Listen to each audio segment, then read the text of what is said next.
This game involves an element of financial risk and may be addictive. Please play responsibly and at your own risk.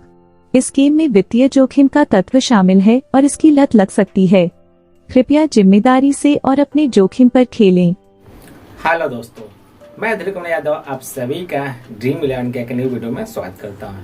ठीक है, चलिए इस video में हम लोग जीएसटी से संबंधित एक थोड़ा सा डाउट था उसको क्लियर करेंगे।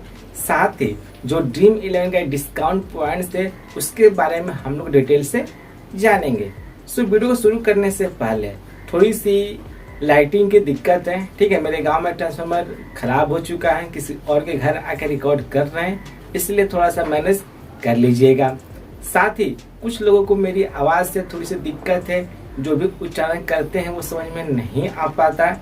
ऐसे लोगों के लिए सॉरी, क्योंकि हम बचपन से ही हकला के बोलते हैं, इस वजह से कुछ शब्द उच्चारण करने में मुझे तकलीफ होती है। और शायद यह आप हमारी वीडियो में नोटिस भी किए होंगे कि कभी कभार या मोस्टली कुछ शब्द को हम बार बार रिपीट कर देते हैं। ठीक है, तो अगर कोई भी ऐसा शब्द या कोई भी ऐसी जानकारी अगर आप स्पष्ट रूप से ना समझ पाए तो आप वीडियो के कमेंट में कमेंट करके कह दीजिएगा, हम उसे समझाने का प्रयास करेंगे। तो फिलहाल जो लोग मुझे सपोर्ट कर रहे हैं, ठीक, क्योंकि आपके ही वजह से मेरे चैनल पर लगभग 3500 सब्सक्राइबर्स हुए हैं, उसके लिए आपको तहे दिल से शुक्रिया, थैंक यू। ठीक, तो चलिए बिना टाइम वेस्ट किए वीडियो को शुरू करते हैं। जैसा कि आप जानते हैं कि 1 अक्टूबर 2023 से जितने भी ऑनलाइन गेमिंग ऐप हैं उन सब पे आपका 28% जीएसटी लागू हो चुका है। इसमें सारे आपके चाहे वो स्किल बेस्ड गेम हो या नॉन स्किल बेस्ड गेम हो, सब पे यह प्रॉपर रूप से लागू होगा। इस बात का आप जरूर ध्यान दीजिएगा। ड्रीम 11 पे भी यह जीएसटी रूल लागू हो चुका है। यहाँ पे जो जीएसटी आपका कटेगा वो डिपॉजिट मनी पे कटेगा। ठीक, तो इसमें थोड़ा सा डाउट यह था कि मान लीजिए कि अगर हम 100 रुपया ऐड करते हैं तो 28% जीएसटी काट के हमें मिलना चाहिए 72 रुपीज, लेकिन मिल रहा है 78 पॉइंट समथिंग कुछ मिल रहा है। तो हमने ड्रीम 11 के जो भी प्रतिनिधि हमने उनसे बात किया तो उन्होंने ऑफिशियल जानकारी यही दिया कि जो आपका 100 रुपया आप ऐड करते हैं तो वो एक्स्ट्रा नहीं कटता, उसमें इस प्रकार से कटता है कि जिससे वो 28% जीएसटी भी कंप्लीट हो जाए। यानी आपके 100 रुपये में ही जीएसटी प्लस आपका डिपॉजिट अमाउंट दोनों ही इंक्लूड होता है। यानी अगर आप 100 रुपया ऐड करते हैं तो आपका जो 78 रुपीज है उस पे आपका जो 28% जीएसटी है वो कटेगा। अगर आपको प्रॉपर अपने डिपॉजिट अकाउंट में अगर 100 रुपया चाहिए तो उसके लिए आपको 128 रुपया डिपॉजिट करना पड़ेगा। हो सकता है कि यह डाउट आपको भी हो। ठीक है, मुझे डाउट था, सो मैंने डाउट यह क्लियर कर लिया और हमने सोचा कि आपको भी हम बता दें। चलिए हम लोग चलते हैं ड्रीम 11 का जो डिस्काउंट पॉइंट्स है उसके तरफ। जीएसटी लगने की वजह से जो आपका 28% जीएसटी कटेगा वही ड्रीम 11 अपने तरफ से आपको डिस्काउंट पॉइंट्स देगा।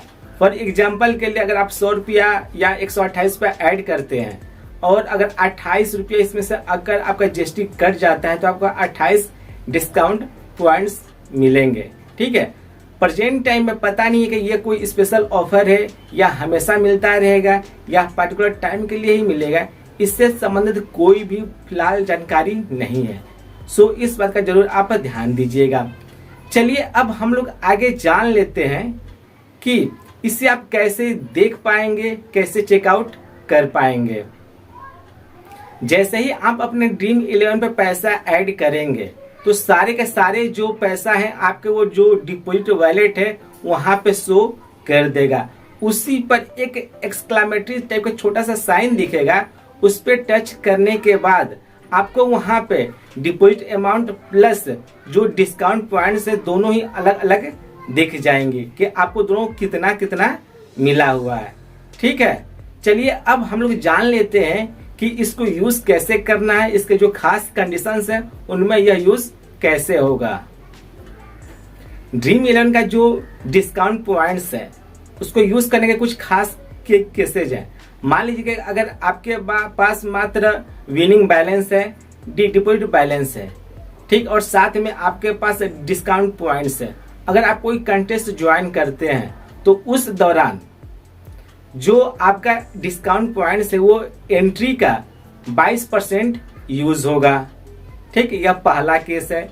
दूसरा केस, अगर आपके पास कैश बोनस भी है, विनिंग बैलेंस भी है, डिपॉजिट बैलेंस भी है और डिस्काउंट पॉइंट्स भी है, तो ऐसे केस में अगर आप मान लीजिएगा अगर कोई एंट्री आपके 49 रुपया की है, आपका उसमें 25 रुपया कैश बोनस आपने यूज कर लिया, जो रिमेनिंग 24 रुपया बच रहा है उस पे ही आपका जो डिस्काउंट पॉइंट्स है एंट्री का 22% लगेगा।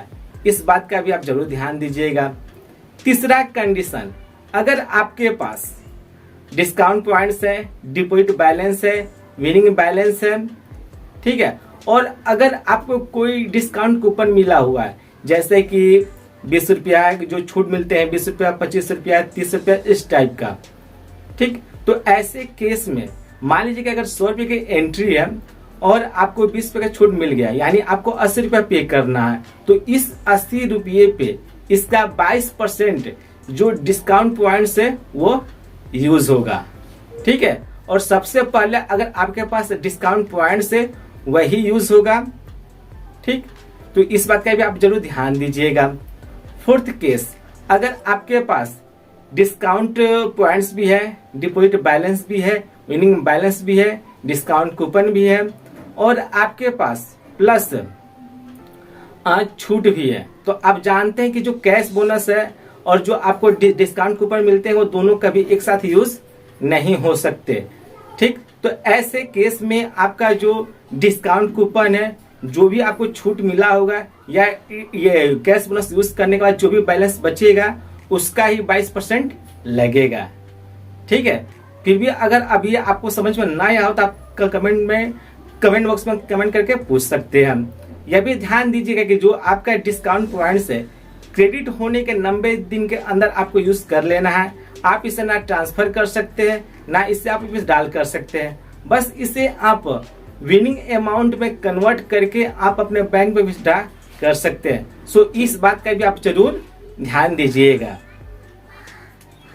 उम्मीद है कि आपको जानकारी और वीडियो पसंद आई होगी। फिर भी कोई भी डाउट हो, कोई सजेशन हो या आपको किसी अदर टॉपिक पे कोई भी वीडियो चाहिए तो आप वीडियो के कमेंट बॉक्स में कमेंट करके आप कह सकते हैं। ठीक, अगर जानकारी पसंद आया हो तो आप वीडियो को शेयर करके वीडियो को लाइक कर दीजिएगा, साथ में मेरे चैनल को सब्सक्राइब करके नोटिफिकेशन बेल को प्रेस कर दीजिएगा। तब तक के लिए मिलते हैं हम लोग अगले वीडियो में। Thank you. जय हिंद, जय भारत।